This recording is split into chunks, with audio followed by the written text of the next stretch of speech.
We pointed out this morning, or Russ Vogt tweeted about this morning, a Chicago rail project that was canceled. We paused $2.1 billion in Chicago infrastructure projects, specifically the Red Line extension and the red and purple modernization projects.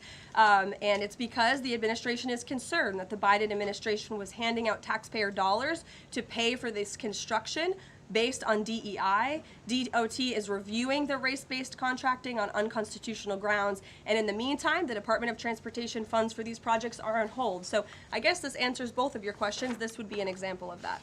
And just because there's so much shutdown talk, something different. What do you guys think about the NFL's decision to name Bad Bunny as the Super Bowl halftime performer, somebody who has not scheduled shows in the U.S. because he says that he's worried that ICE is going to come and arrest his fans? Well, look, I know there are many in this room who are very anxious to hear the president's response to Bad Bunny being the halftime show, so I won't get ahead of him. I won't reveal what he feels about this. Next time you all ask him a question, you're welcome to do that. I have my own feelings on that, but that's not what I'm up here to talk about. As far as ICE being at the Super Bowl, as far as I'm aware, there's no tangible plan for that in store right now. However, of course, this administration is always going to arrest and deport illegal immigrants when we find them. If they are criminals, we're going to do the right thing by our country. Kate.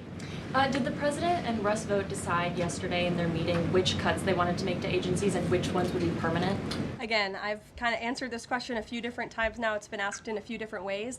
Their discussions continue between the Office of Management and Budget and cabinet agencies across the board, and they are actively identifying where these cuts and these layoffs have to be made as this government shutdown hopefully does not continue. And on Hamas, the president said that if Hamas rejects the proposal that Netanyahu would have his full backing to finish the job.